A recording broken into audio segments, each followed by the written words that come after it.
really need to get together and let our voices be heard. This is Buffalo What's Next. I'm Jay Moran. I'm Bridget Jaipal Valenza. I'm Dave Debo. And I'm Thomas O'Neill White. After May 14th, how can we afford not to talk about race? About education, about segregation, about humanity. Since the dawn of this nation, racial violence has existed. The way we have designed our society has a big hand in what occurred in that Tops Market. The suburban area, everywhere. We must work and teach our children. We need to make sure that we put more funding in our programs that help prevent gun violence and more money into art. If we're going to have some real healing, we've got to have space to tell some uncomfortable truths. I'm host Bridget Jaipal Valenza. Today we're here with Duncan Kirkwood. He is a veteran, a father, author, and motivational speaker who empowers others to develop psychological resilience. Duncan, thank you for joining us today. One of the principles you teach, we're going to get right into it, right in. One of the principles you teach is resilience. We're going to hear a lot of that word in this hour. What does that mean exactly? So resilience. So first, thank you for having me. I really appreciate the opportunity. I'm going to take these headphones off. I really appreciate the opportunity to be here with you and have these conversations. Resilience is about, grit, about the ability to persevere through difficult times. And that's what most people think of. They have this thought association with resilience means bounce back, right? Bounce back like a tennis ball will bounce back. That's how you should be with tough times. But what I train people on when I talk about resilience is that resilience really means understanding that failures and setbacks, challenges are actually a part of your journey. So it's a mindset change that when you mess up or when it doesn't work out, when you're going through something extremely difficult and you don't know if you can make it, understanding that thing that you're going through is actually helping you. That's why you can't quit. So some of the ethos I teach people that are you always put your goal first. You never accept defeat. You never quit. But that just means you're going to face challenges. You're going to face defeat, but you decide to keep going because you don't know how the story is going to end. So that's kind of how I think about resilience. Why is it important to teach kids resilience? So, it's funny you ask that because I think with kids, when I went into the work of teaching young people to build resilience so they can, persevere through school and difficult times, so they can go to college or career or job or military and have a better life, a more successful life. But as I'm dealing with more and more kids, I'm finding kids are already resilient.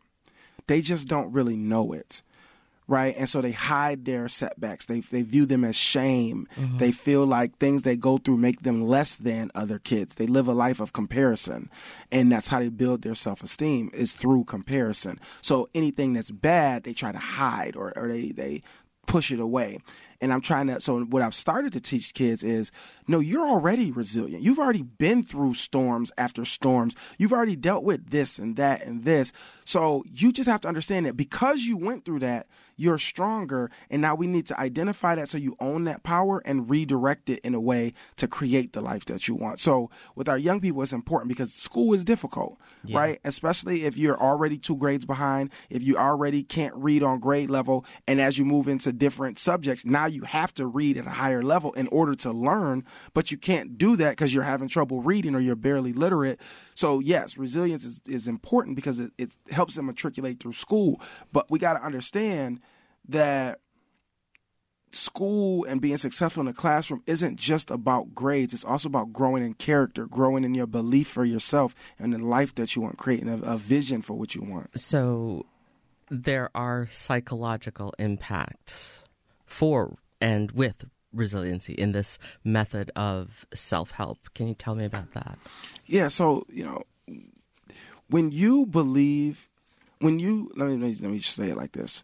Once you look at your life, if we all did that, if anybody listening would just take a second, right, and you might be going through a hard time, or you might say, well, why don't I have the promotion? Why am I still here? Or why am I not married? Or I don't have a bigger house, or whatever it is for you. If you look back at your life, you take an honest moment and think, was there a time where you faced a really bad challenge, or you went through something really difficult, or it hurt in the moment, but then months later, you look back and say, I'm glad that happened because this, right? Like I was in an abusive relationship, and because I endured it and I got out of it, now I'm with somebody better. Or because I had to fix my credit to get a home, and it took years to fix it, but I worked and worked and worked. And when I finally fixed it, not only did I get a home, but I could open a business now because I had a better line of credit or whatever. Like if everybody does a reflection on a tough time you went through that actually led to something better, it will make you think the next time you go through a tough time, oh, wait, there's a thought association with tough time to something better. So, but you have to. But a few of our past guests have talked about certainly the need to be resilient. But how particular is that a good thing? Because it means that the resiliency is rooted in trauma. It's rooted in experiencing trauma. One could argue, certainly, that you could try not to experience that trauma, and then that is your resiliency, being able to avoid those things. But there's certain things in life that you can't avoid, right? Yeah, so that's a great, ma'am, that is a great point. All right, let me start right. So there's and what you're saying is this concept that if we're telling our black communities or let's just focus on our black communities here. We're saying as a community we need to be strong, we need to be resilient, right? What you're saying is we need to prepare to continue to be oppressed. Yeah, exactly. So why are we doing this? Exactly. And that is 1,000% right. If you're telling our communities, we got to be resilient, y'all, we got to be strong, then in fact you're saying prepare to continue to be oppressed, prepare to continue to be marginalized, and just get better at dealing with being oppressed and marginalized.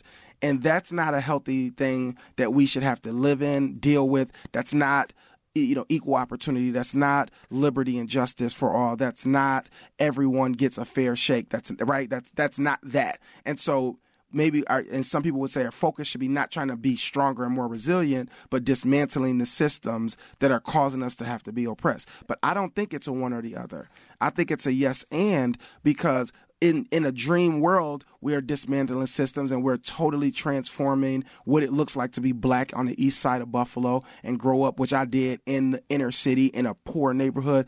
And we're working to transform that. But that process is not overnight. That is a decades-long process because it took hundreds of years to create the conditions in which we live in. So in the meantime, while we're trying to dismantle systems, people still are being traumatized over and over in every possible way. They're being traumatized in school. Then they have their own kids who are also traumatized in school. And now they're also having another bad, situation with education. They're being traumatized at work. They're not getting opportunities. They're not getting promotions. They're being traumatized with housing and lack of access to quality housing and affordable housing. They're being traumatized health-wise. 14215, everything that's bad that you can measure is the worst in New York State in 14215. Breast cancer, hypertension, infant mortality, asthma, et cetera, education rates, crime statistics, murder rates, everything is the worst in 14215. So we can say, like, hey, let's dismantle every system, but that's 100 years battle, and let's do it.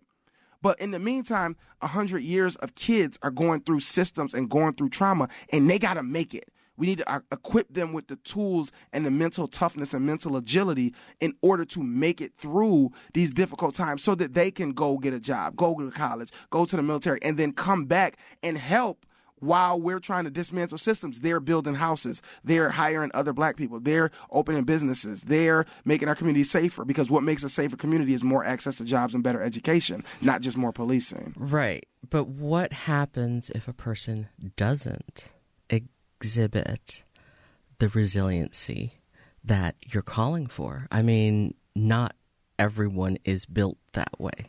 So I believe that resilience is something that can be learned. Some people believe that you're either born resilient or you're not. I believe that people can develop resilience skills. So like when I train soldiers in the military, we have a way that we train soldiers, and we start with the premise that everyone can learn to become more resilient. Now, everybody's in a different place on like that scale of how resilient they are, but there are concrete tools. Like they're in our trainings, there are things you can do in activities and works in our workshops that if you do these activities, you will become more resilient. It's not a question. There's no question about it. Okay. So there are concrete things you can do to build resiliency. All right. And if you do the activities daily, weekly, you will become more resilient. Now, that doesn't change the overall magic. It's not a magic wand that, oh, now I've increased my level of resilience, so everything's all good now. No, still dealing with trauma, still dealing with strife, still dealing with tragedies. I was with these kids this weekend. One kid said, I had 3 brothers. All 3 of them have been murdered. Right? Wow. This is a 15-year-old kid. He said, all 3 of my brothers have been murdered, and one was murdered in front of me. And so now I'm afraid to go out the house because every so often someone will send me a picture of one of my dead brothers right after that they were killed. Right? And so this kid has to own that, wear that, and consistently deal with the reminders and go to school every day. Right? So we can't just say to him, hey, we're trying to dismantle this system of oppression, so hang tight.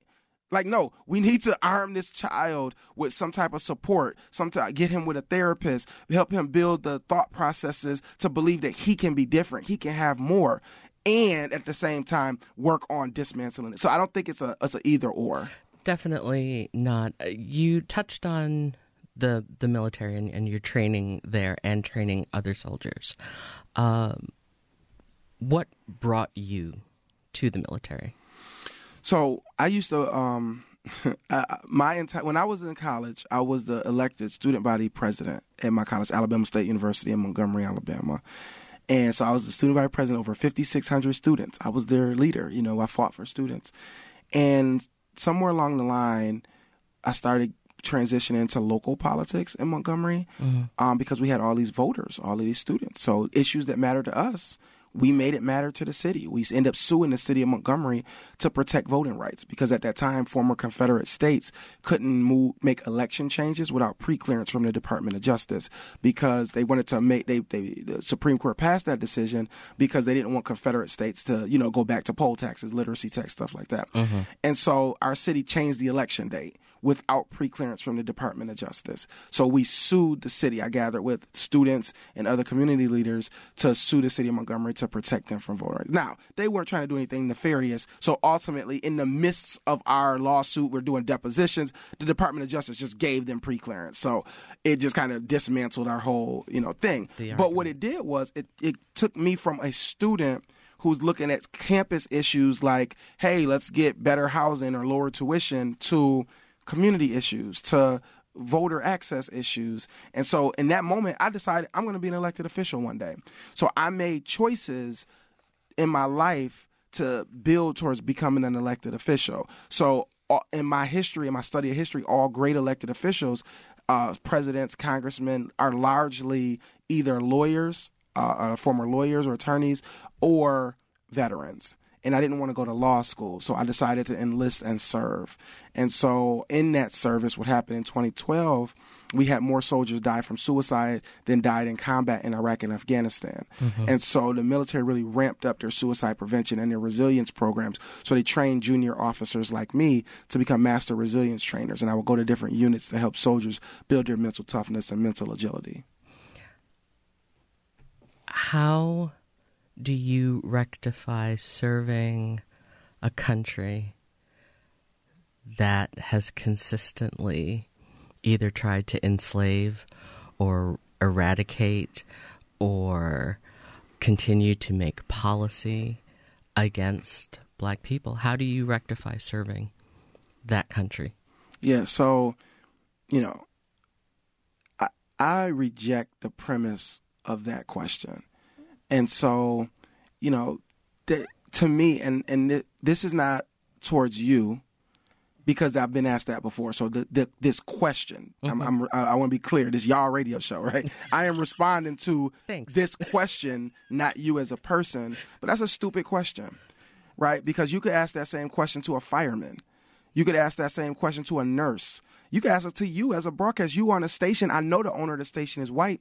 I ain't did no research, and I know the person who owned this station is white, and I bet it's a white man, right? And so knowing that every system in our country has been built off of prejudice, has been built off of racism, has been built off of oppression, that question could be asked to literally anyone in almost any job that's not a self-owned business, right?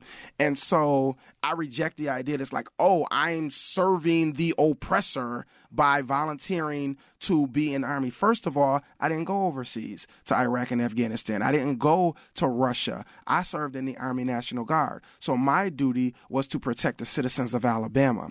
So when a tornado ripped through Tuscaloosa, Alabama, me and my unit and the soldiers that I oversaw, we convoyed with our Humvees and LMTVs to Tuscaloosa to pull people out of the rubble. We went there to pull security from the looters who were breaking into the houses that had been broke down. We were the ones to bring water and food to the firemen and the airmen and the nurses that were there on the ground doing their job. I had to keep accountability of hundreds of police officers, firemen, airmen, and volunteers. That was my job. I was responsible as the S1 for accountability. So the idea that, like, if you're in the military, you're reinforcing 1776's ideas of what freedom is or not is, but you're a broadcaster on a station working for a white person who benefited from slavery. Or somebody else is a journalist on a news station that's perpetuating the narrative that black men are vicious, angry monsters, right? Like the idea that any way you look at any part of this country, it has been fed and created by oppression, but no, the military is different. No, we all have a role to play and we all try to make where we are better. So like when I went to my unit, and when I transferred units, I moved from Centerville, Alabama to Tuscaloosa, Alabama, and I had my brigade was there. I walked into the brigade and there's a Confederate flag shrine. So there's imagine like a big picture frame on the wall, but instead of a picture in there, it's every Confederate flag from the Confederacy, like a collage of them, right? And I walked by and I said, what? So I immediately called the IG of the Army, the Inspector General of the Army, and said, this got to go. So I walked in at 6 a.m. By 3:45, that shrine was gone. And every Confederate flag in the building that, some people had on their hats or their book bags had been removed. So all we can do is do our best to serve other people and make every place we go a little bit better. The chairman of our board is a black man.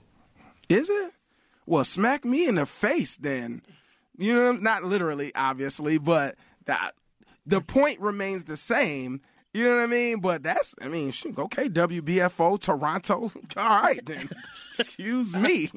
But you get the point. I understand what you're saying. I think that, yes, certainly. It's just this overarching view that you are in a body of employment there that carries guns and will, on occasion, and has employed those guns against citizens of the United States. Not only citizens of the United States, but also maybe not your particular unit, but the military has gone abroad to go forth and tell people and enforce the freedoms that we have, but not all of us have those types of freedoms. Not all of the people who might have been looting were doing so for any sort of monetary gain. They might have been looting because their government has not provided what it is that they needed in that critical moment. So I'm not 100% sure that the apple-to-apple comparison that you're making... I mean, it's not an apples-to-apples comparison, and that's a fair point. You know what I mean? But let's pick a different job. Let's say you're a fireman, right? Who appoints the fire chief? Ours is Common Council, I believe. The Common Council, right? So the Common Council or the mayor, I'm not sure. I'm going to be honest with you. I'm not sure if it's the council or the mayor, but either one, they appoint the fire chief. That's all men. So with the same logic, because men typically over the years in this country have been oppressive to women, is that bad that you are now a fireman? And if you're a female firefighter, you're part of a machine that is created and ran by men that have been oppressive in history, right? It's like, yeah, we can go down this road, but I didn't go overseas to subjugate brown. Buffalo's fire chief is a woman. I know that. No, I know that, I didn't go overseas to subjugate brown people across the world. In fact, I have fought in almost every battle for justice since I have known about oppression in a real way since the Jena 6 in Louisiana. I actually drove to Louisiana and our students were on CNN because we were standing up for the Jena 6 and every battle since then. So, I didn't go overseas to oppress brown people in other countries. I'm not part of the militia groups that go across the South. I'm not at the border as a volunteer army enforcing border control. Nothing. I served the people of Alabama and kept them safe. And I'm not going to apologize for it or in any way feel like, that's a bad thing that I served my country. This country is not perfect in a lot of ways. In every possible way that I could think of, we can improve. But that doesn't mean that this country is the evil empire that we should all bring to the ground. And so, I serve my country proudly and with honor. In fact, this past weekend, one of my battle buddies, as a retired Army captain, he came down to help me train the young men. So I had 50 young men we trained at Beaver Hollow from Buffalo, black boys. And I had one of my battle boys from the Army. They actually came. They flew from L.A. to be here to train these young men. And we did use our military training, right? The same things we learned in basic combat training, we use those tactics to train these young men and build a brotherhood and to build them to be leaders and to believe in themselves and be confident. And so, I appreciate the question because I think it's a good and fair question. But like our country does need to be protected. Our citizens do deserve to have a military that is strong and that, listen, I don't dictate foreign policy. You know what I mean? Mm-hmm. But there's a lot of people in this country that benefit from white supremacy. There's a lot, and black people and white people. There's a lot of people that benefit from the oppression of poor people, black people, white people, women. Poverty is a business, right? And so whether it's a radio show that was born out of a catastrophe, and so now you all of a sudden care about having an hour-long radio show that discusses what's next in Buffalo and racism and oppression. Racism and oppression been in Buffalo for hundreds of years since W.E.B. Du Bois came up here to try to start a movement, but it was so racist he had to go to Niagara Falls and start the Niagara movement, which then led to NAACP founded in 1909 because they asked them to come to Chicago. Right, Buffalo been racist since then, but ain't no show been them. But now that the Buffalo, murder and this horrible tragedy happened, all of a sudden everybody's socially conscious. All of a sudden everybody's got this urgency around giving voice to the community. Where was everybody at before then? Right, I was there. Right, so in 2016, when I led the Black Lives Matter chapter in Buffalo, Black Lives Matter wasn't sexy then. Like in 2016, Black Lives Matter was like, oh, they terrorists, they're radical, stay away. So some of these same black leaders that we got in the community, some of these same news networks we got in the community, they was like, oh no, stay away. Black Lives Matter is terrible, it's bad, da da da da. Right, the only news network in 2016 that would consistently give us coverage was WBFO. And they will consistently give us a voice. Everybody else, they too radical. Oh, Black Lives Matter. No. But then fast forward after the murder of George Floyd, everybody's Black Lives Matter. Companies got it on their Facebook banner. Every radio station is like, oh yeah, we got to include Black Lives Matter. People got yard signs for Black Lives Matter all of a sudden because it's trendy. It's cool at that moment. There's a moment and people are riding the wave of that moment. Now, that's not terrible because bringing awareness to an issue is a good thing. That's the idea of starting movements, is to bring awareness. But let's not pretend like people aren't trying to capitalize off of what happened with the tragedy in Buffalo. And I don't mean capitalize like in a negative way, but capitalize off the moment to try to grow and do better. Right. So that's a good thing. But the same problems we got today, we had 3 months ago, we had 7 months ago, we had 4 years ago. Where was everybody then? You understand what I'm saying? So absolutely. However, if one talks about having allies in a movement, one has to gain them somehow. How do you gain an ally if your messaging and what has come before is not listened to. And then suddenly there is a galvanizing moment for a community, for a county, for a city, for a country. Galvanizing movements and galvanizing moments are what bring people together to the table to say, this is a problem, it's clearly a problem, and it needs to be fixed. So without a galvanizing moment, you lose allies. Yeah, that's a great point. And throughout history, we've seen, like with the murder of Emmett Till, with all these other things, something big happens, and then there's a reaction to that. But that doesn't... It doesn't negate that the people all were of saying... those things were happening before. Right, and somebody says to you, hey, this is a problem, y'all. This is a problem. We're telling you this is a problem. This is horrible, right? These murders are happening in a holding center. We're telling you this is a problem. And you're like, okay, cool.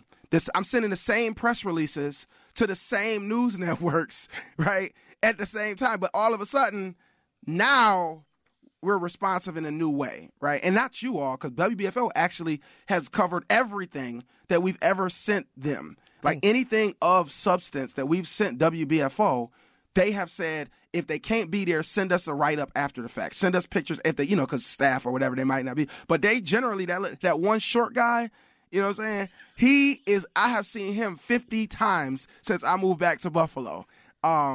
Mike Desmond? Yes.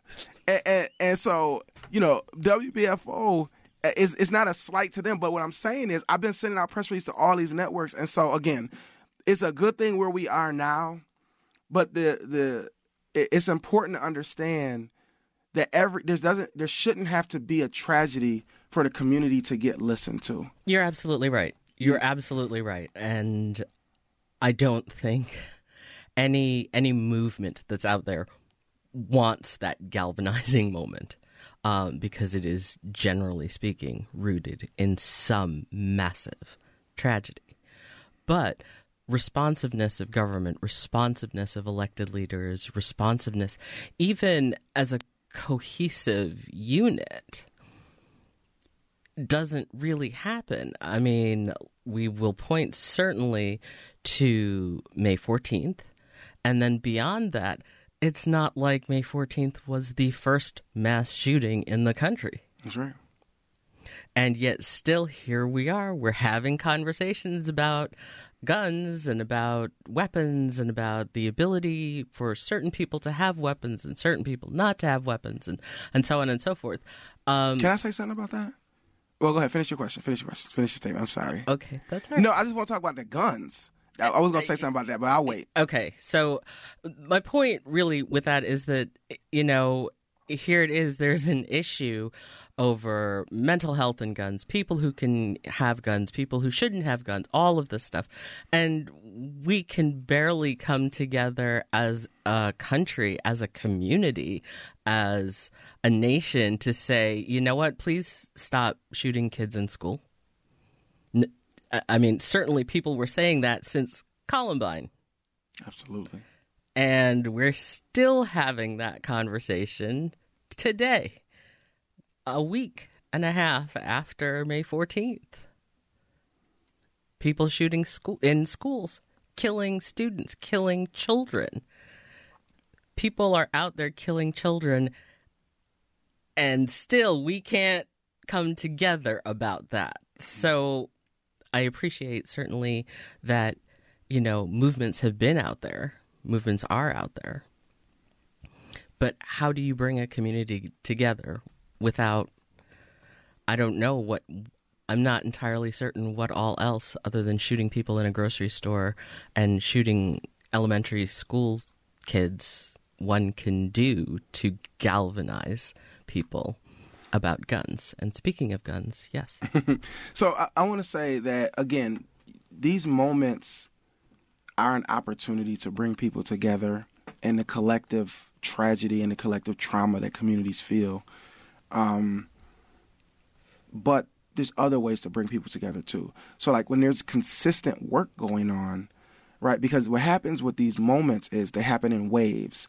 So when May 14th, first happens, everybody's here. We got every national news network. We got Al Sharpton. We got this and that. We got all these companies giving money. The Bills players make their first trip to Jefferson, and all this stuff happens, and it's all nice and photo-opped, and everybody's talking about it on every news. But after 10 days, a couple news cycles, on to the next thing.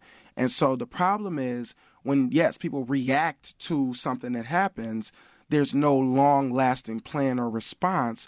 What generally happens is we go back to normal. Eventually, that energy and fervor fades, and we go back to normal and go back to doing nothing and being apathetic until the next thing happens. And it just kind of, as somebody who is kind of a consistent thread through this, you kind of see these waves happening. You just see these waves, and it's frustrating because it's like you're trying to make a difference, and then something happens, everybody all of a sudden cares, and all this money comes, and all of this attention to me comes, and then it fades. And then it comes and then it fades, And so because of that, it makes it feels like something's going to change. But if there's no policy change, there is no change. Like, unless there's real legislation, then it's just talk. It's just fugazi. It's like, everybody's all locked in. Everybody wants to, they're wearing the T-shirts and they're having prayer vigils and all of this stuff. And we're sending our thoughts and prayers from Canada and, all of this stuff. But now it's August 9th? How many people are still talking about it? How many people are still talking about mental health and guns locally? How many people are still, where's the legislation? Oh, of course, you guys, But, where's the legislation that's going to prevent this type of thing from happening again, right? And I know that New York State is trying to has passed some new gun laws. I don't know if those actually would stop something like this. But that effort is good. But we need substantial changes, and everybody knows that, right? Like, the question is are gun rights a liberty that blah, blah, blah, blah, that's, Second Amendment. Right. Second Amendment doesn't mean you get to own rocket launchers, though, right? Also a good point. So, like, the right to bear arms has limits. I have used every weapon that this country makes. Every high-powered rifle that you can use, we were trained on, okay? And let me tell you something. There is no reason a civilian should have an M16, an M4, any type of AR. Assault rifle. There's just no reason. They are anti-squad, anti-vehicle weapons. They are not meant for us, because even if you're like, I got to protect my home, if you fire a round, 5.5 millimeter round for whatever from an M16, it's going to rip through the wall of your house into the next house. It's not the type of weapon that what you use to protect your home. It's not the type of weapon you use to hunt. It is a weapon that is designed to kill and destroy large numbers of people. There's not a reason that a civilian should have access. And when they wrote the Declaration of Independence, when they passed the Bill of Rights, they did not intend for civilians to have armor carrier helicopters, with 50 cals hanging off the side, right? Because that's arms, right? That is not the intention. It was the right for you to protect your home. That is what they meant, or to protect your neighborhood or your community from an oppressive government, but not to have the access to, at any time, mow down innocent people. That is not what that meant. So I'm not going to get on that. That's not what we talk about today. But I feel like it's all of the energy around fighting oppression, fighting white supremacy is really positive. It's really good. We're seeing it from your station, being leaders in this, giving a voice to community, and that is really, really good. But as you all can see, because you've been doing it so much, you see the people who you started with starting to fade out of the work of lifting up the voices of the community, of finding ways to bring light to this really dark thing of white supremacy and oppression that we see really manifesting in all types of parts of our lives, right? You see that, like, it's really only a couple people still taking leadership on this. We are really, and I guess that gives you more value because you're holding on. Like, you guys are like, we're going to keep this going. We felt a mission, a calling to do something, and that's Absolutely. Great. But what part does resiliency play in that activism that has been going on before May 14th, after May 14th, next year, 2 years ago?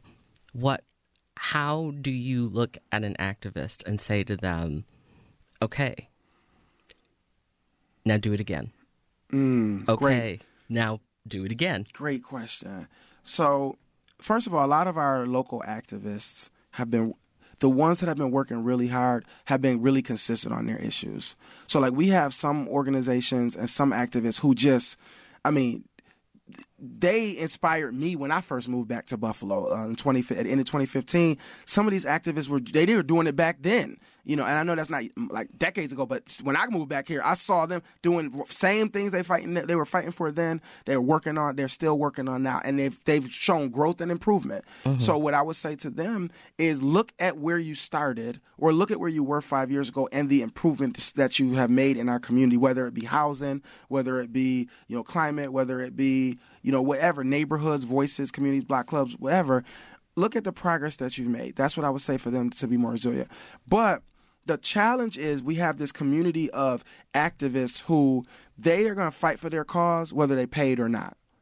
They are going to organize because they're passionate about an issue. But the problem is when there's a problem like this, there's a challenge like May 14th something, foundations want to do something. Mm-hmm. Right? Companies want to do something, and they don't have the manpower to go be activists. That's not their lane. They might sell cars, right? So that's not their space. But they got money, and so they said we'll put some money behind some groups. The problem is when they put the money behind the groups, they put it behind the named groups, the big name. I won't name them now because I already did too much in this interview. But they put them behind those more traditional organizations who actually are no longer doing the groundwork, grassroots and grass tops level organizing to create change because they're receiving so much money from so many different places. They don't want to rock the boat too much and lose that grant funding. So now we've got these big name, organizations, and it's like a bunch of them. And it's not that they don't do good work. They're avoiding controversial work, right? When you stand strong, when you stand, whatever your side of any issue, when you really put your feet in the sand and say, this is the line, we are going to fight for this till we win. There's pushback. No matter what side of either issue you are, there is resistance to that stance. And the more resistance you get, the more in jeopardy your funding is. So would you say that these organizations are gatekeepers? Yeah, I don't use that type of language. Those are like new buzzwords now, like the gatekeepers and like stuff like. No, they're not bad words. I just don't. I say there are some organizations that are doing real work in this community, and it will be really good to see funding and resources get to them as opposed to only going to organizations that have a longer, reputation of or they did things in the past and now, you know what I mean? And again, it's not about one or the other. We really need a partnership because some of these younger organizations or newer activists, they don't have the organizational structure to receive $1 million grant like organization ABC does, who has the vice president, the fiscal officer, the HR department has, you know what I mean? So it can be more of a partnership space. But the problem is when you have so much bureaucracy and you're working so hard to protect the brand against controversy. Now when you have, let's say, a county legislator or a school board member or a state lawmaker say, hey, I need you to back off that, or don't push me hard on that. Don't go on the news and talk about me. If they control your funding, if they can influence your ability to get funding, you're more apt to listen to that because you got more to lose. Right. Well, what happens is now we're doing soft advocacy. Now instead of doing a John Lewis voter registration effort where we door to door, where we fighting our own party on voter suppression and the tactics they use to undermine candidates, instead of doing that, now we just set up a table at the library and say we're doing voter registration. Right? Because that's safer. There's no controversy there. Right, where we see the problem, but there's controversy to meet that, to confront that. So it's a big kind of web of challenges. And again, that voter registration booth at the library is not a bad thing because you might register 50 people to vote that week. Absolutely. So that's not a bad thing. But the larger problem is people couldn't switch parties prior to a few years ago, they couldn't switch their party. It would take you had to wait a full election cycle because when people would register to vote at 16, 17, whenever they got their license, they didn't pick a party, so they left it blank. So we got thousands of people in Buffalo who registered are blank, so they can't vote in the Democratic primary, right? And the Democratic primary in the city is really the election in 99% of the time. So if you can't vote in the primary, you're like, I'm going to vote in November. I vote. You think you voting, but you're not actually voting. You're voting one versus nobody, judge versus nobody, candidate versus nobody. That's not a real voice. Your voice was the primary, but you can't vote because you registered blank and you can't switch your party until the next year. So it's a convoluted system, but taking that on means taking on heavy hitters. And that means that they not buying a table at your reception this year. That means they not sponsoring your whatever gala, right? And so there's this challenge, there's this dance. And again, like I said, registering those 50 people at that library is good. That's progress. That's a step forward, But we need leaps and bounds. We need big steps forward to really, give voice and power to regular people in the community. I know that was like a whole tangent, but that's okay. Let's talk resiliency and racism specifically. How do you and how did you process all of the events that came before? What happened on May 14th? The events that continue on? How as a black man do you process all of that? It's one thing for a tragedy to happen in this country as a black man. So somebody gets, there's a shooting at a church in South Carolina, right? So in Charleston. And you just like, what? It just hits you like, dang, it's horrible. It's just, you don't have words for how terrible that is. But you're able to go to work the next day. Maybe you need a day or you need an hour. Or you need to, vent a little bit and have some conversations, that type deal. But you're able to go to work the next day. You're able to, that weekend, go out with your friends. You're able to, it's terrible, but you felt it, but it didn't hit you.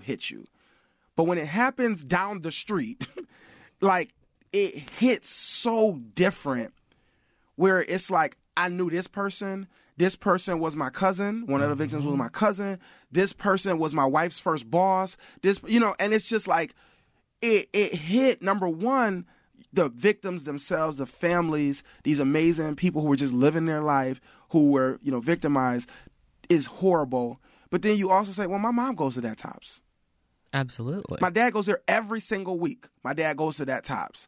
So it's now, it adds a sense of fear. So I say resilient, if we're talking resilience, the thing from May 14th that affected me personally the most was it gave fear and uncertainty to daily tasks.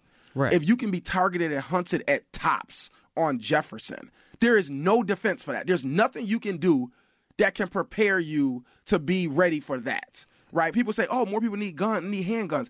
The boy who was shooting him had body armor. He had 3/4-inch chest plate body armor. The handgun bullet ain't going through that.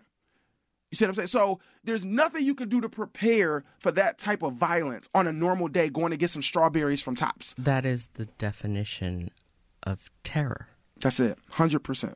It is a terroristic act designed and built to instill fear. Absolutely. Into a community.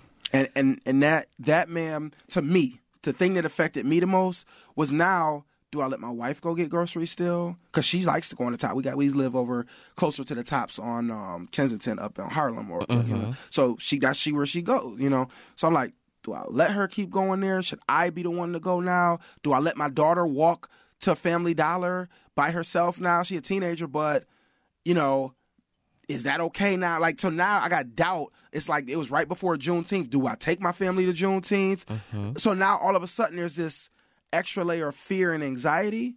And what I had to process for me, which helped, is I refuse to live my life in fear. I just refuse to. I'm a spiritual person. So, I am a believer that all you can do is do your absolute best and live a life of love and light. And if something terrible is to happen, it's just going to happen. right? We do everything we can activism-wise to stop it, all of that. We do everything we can to be vigilant and be safe. But at the end of the day, there are going to be some terrible things happening, and I can't let that change me having joy and light in my life. I can't live every day in fear and in terror of what horribly heinous crime could be committed against me or my family randomly at just a normal spot. And I struggled with that for a few days, but it took a few days for me to get to like, you know what, Duncan, I'm not going to live like this. I'm not going to live sheltered because some crazy white supremacist terrorist came from another city and did something horrible to some very innocent people. I'm not going to live. He don't get to win over my life for the next 5 years and next whatever. You know what I mean? And so... Okay, but what are you going to tell Granny who refuses to leave their house, who won't go even past the tops on Jefferson? Mm-hmm. What are you telling them? What are you telling the elderly? What are you telling any of these people who are still hurting, who are still terrorized? You talk about resiliency. What do you say to somebody to get them to be more resilient? There are people out there who have basically said they will never step foot in that tops again, period. Doesn't matter what it looks like now, how renovated it doesn't matter. Mm-hmm. They will never go in there again. And there are people who won't go grocery shopping. So, that's real. Absolutely. I mean? That's as real as it gets right there. So for some people, I would say, they got an app called Instacart where you can, order your groceries. But I have a grandmother, she's 90. She just turned 93 last Friday. Happy birthday to her. Mavis Kirkwood. And she was born, we were talking the other day, she was born in 1929. And I told her, I said, Grandma, you've lived 3 lifetimes. You know what I mean? You have seen the Second World War, Jim Crow South. You've seen, the Civil Rights Movement. You've seen King assassinated, JFK assassinated, Malcolm X assassinated. You lived through the 80s, the 90s, the crack epidemic. You've lived through everything, and you built a life and a family. What do you see when you look at the world? And she said, we have a lot more technology. She's just that tech. There's a lot more technology. Wait, you're 90-year-old grandmother is into tech? No, not at all. Oh, she still got a box TV, a big old box TV. Not at all. But she was just saying we got a lot more technology, a lot more stuff, nicer TVs, all of this stuff. But in a lot of ways, the same type of stuff she saw in the 20s and the 30s and the 40s, we're seeing now. And she said, all you can do is be grateful for your family, be grateful for what you got, and pray. And that's the era that she came from, and that's what she believes. And it's challenging because there was a time in our country where I think a lot of people believed that the racists were just die off from old age, like the remnants of the people who were, post-Reconstruction or Jim Crow, like that era of people would just die out because they're just old, and that would pass, mm-hmm. and that hate would just evaporate as times changed. And what we're seeing is that's not happening.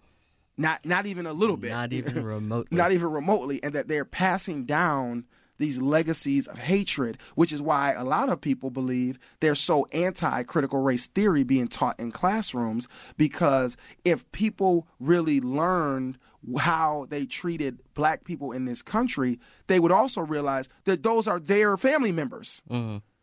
Right, they would have to feel the shame that comes with knowing their family was a part of this and they're benefiting from this. The people in those black and white pictures, because you ever wonder why, it's a whole nother tangent, but you ever wonder why the civil rights pictures in textbooks are in black and white? Like you see Martin Luther King speaking, it's always black and white in the Washington Monument. Right, they had color cameras back then. They could take pictures in color. Right, he was only assassinated 50 years ago. You know what I'm saying? So it's not like they didn't have the access to color. It's because there's a design to want it to feel like it was a long time ago. Right? It wants to. There's a desire to make it seem like that was so distant in our past, as opposed to just a generation ago. And if you know that that's just a generation ago, you know that it's not over now. And we're seeing it, to your point, manifest at May 14th, every other shooting, one after another. There is a problem in this country There is a vile hatred that pervades this country in everything we see, every industry. We can see it. We can feel it. You as a person of color, I know you have felt it in your career to get to this high level. You've had to deal with some stuff. It is real, okay? The hope is that we live in a time where at least now it ain't a secret, okay? Okay. So when something is no longer a secret, it's going to be ugly to fight through and figure out ways to move forward, but at least we know what we need to address instead of being able to pretend like everything is like that time has passed where white people were like, oh, if you just comply with the officer, it's all good. I don't know what the problem is, right? That time is over because we have video evidence time after time of seeing what's going on, right? And so as people are more exposed to things, they can make different choices. You can say, oh, I didn't know that. I didn't know you experienced that. I didn't know that was real. I never knew that. Like I have to believe. I just have to believe that as we as Black people continue to grow our communities, try to band together, try to work together, as we get allies. I hate the term allies so much, but as we get people who want to stand with us and people who finally have seen the light of what's wrong and want to stand with us, that we can at least create a society. Like Martin Luther King says, you can't legislate people's hearts, but you can pass laws and policies that make it where people can't openly discriminate against other people and openly harm or go out and kill or whatever with no repercussions. And so I can only hope that we're moving in that direction. And I do see that with a lot of, non-Black people and the energy they have of wanting to do better and wanting to be together and have tough conversations from a place of love. But it's hard. You know what I mean? Like all of this stuff we deal with is heavy. You know what I mean? Like sometimes you don't even want to turn the news on because it's just like, it's another, you're a journalist, okay. But, it's to the point where sometimes you just want to check out because it's like tragedy, crime in your community, crime, tragedy. And it's just like, never ending. And it's at a certain point, you just need a mental break. It can be exhausting, That's part of resiliency, certainly. 100%. And my thing to people on, like, if you ask me, Duncan, what's a resilience tip? Like, what's a tip for people? We're going to get to that in just a second. All right. I have another difficult question for you, though. Do you think that racists, white supremacists, are not resilient?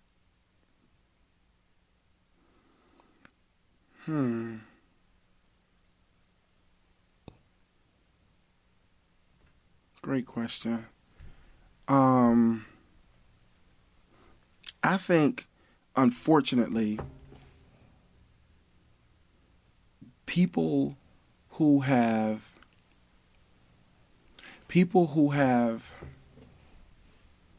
decided to embrace hatred, in a lot of ways, are resilient in holding on to that hatred and their worldview. And that's what makes it difficult. It's like they are rolling with their worldview, rooted in hatred and biased, and they, they just keep it going against, and sometimes it's illogical resilience, right? Like faced with all information and all facts, they just will just ignore all logic just to hold on to, a really negative and hateful, worldview. And one could say that means that they aren't resilient, right? They don't have the ability to let things go or let things pass. They are holding on to that hate, which then fuels their ideology. Absolutely. So it depends on if you look at resilience. It depends on if you look at resilience as a growth thing or just the ability to bounce back from setbacks and challenges, right? To meet resistance and keep going. If you look at it as just meet resistance and keep going, I would say yes. Unfortunately, they are resilient. The hatred that pervades those circles is resilient. But if you look at resilience, to your point, as a growth thing, as a way to be better and make the people around you better, then absolutely they're not. You know what I mean? Absolutely they're not. Because if you're totally present, and presence is really a big part of resilience. Like it's a huge part. That's the number one thing I work with young people on. Is like be in the moment.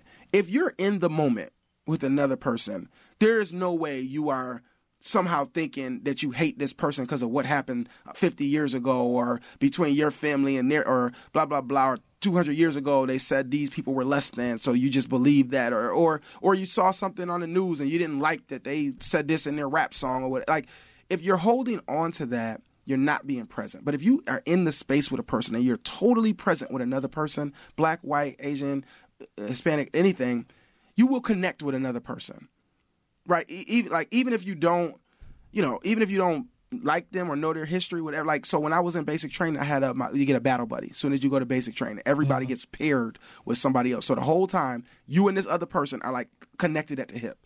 Mine was this white guy from Kansas. He was as redneck as you can get. His name was Pullman, all right? I mean, he had never been around a black person in his whole life. He was a hunter. He was everything you would imagine from somebody who lives in the country in Kansas. This was him. Okay. And one day we were sitting on a Humvee. It's like hours. We don't got nothing else to do. We're just there with each other talking. And I probably had some of the best conversations about race, about inclusion, about diversity ever, about from the other side. Understanding what they see, what they hear when they hear this conversation, right? And so it helped me to learn. So now when I work with people, I can work with black people, I can work with white people, I can work with professionals, non-professionals, I can work with country folks, I can work with city folks, I can work with every folks, because I understand where they're starting from in their mindset. So when I work with people, sometimes schools will bring me in to come talk to their kids about racism and about how to build an inclusive space. I understand how to talk to them so that they can start to open their mind. I think that if you have a real vulnerable, honest conversation with anybody, you can start to understand them, and it will become something that changes both of you. And so it's a challenge because, again, left in their echo chambers, it just builds up the hatred and those worldviews that are just so toxic and destructive. So we have just a few minutes left. What tips would you give to help people who are in the community, who are still grieving, who are still hurting, who are still mourning, and who find themselves stuck? I will first say that you have every right to feel that way. And that you shouldn't, in no way should you feel like you have done something wrong because you're struggling in this moment and in this time and space in your life. It is okay to have feelings. It's okay to hurt. It's okay to be frustrated. But I would push back that it's not okay to be stuck in those feelings, right? That it's have the feelings, acknowledge them. If you need a day, you need a week, you do what you got to do to take care of yourself. But then you have to get back to living your life. So the first thing is presence. I tell everybody when I work with them, when you start your day, when you wake up, the first thing you should do is listen to some music. Whatever your favorite song is, put your favorite song on, then maybe read a little bit, right? Don't get on social. Don't turn the news on. First, just read something. Well, turn on WBFO. Absolutely. That's the third thing. Oh, okay. Then, because after that, you want to connect to something that's going on in your community, blah, blah, blah, right? But I tell people, then after you do that, make a list for the day. Make a to-do list. What do you need to get done today? What would you like to get done today? Right? Because in that moment, you got good energy. You're in a good space. You're right. Write out what you need to do. So then as the day draws on and things come in your way, cross currents hit, frustration hits, energy hits, negative stuff hits, whatever. You see something on the news that might trigger you, family calls, whatever. You still got the list of stuff. You could always refer back to your agenda. This is what I'm going to do today. So that at a certain point you can look and feel accomplished. You will have made progress even when it hurts, even when you're tired. You still made progress on things you need to. So you didn't get a chance to stay stuck in whatever mental space you were in. There's also an exercise I use. I see you giving me the look. All right. So also take a moment to identify 3 good things that have happened in the last 24 hours. It's an exercise called Hunt the Good Stuff. It builds gratitude, overcomes the negativity bias. Duncan Kirkwood, thank you so much for joining us. This was a fantastic conversation. We want to hear from you. You can use the Talk to Us feature on the WBFO app to leave us a message or send comments and questions via Twitter or email. Thank you for listening to Buffalo What's Next. We'll be back tomorrow. That's our promise to you here at WBFO and WBFO HD1 Buffalo, WOLN Olean, and WUBJ Jamestown, your NPR station.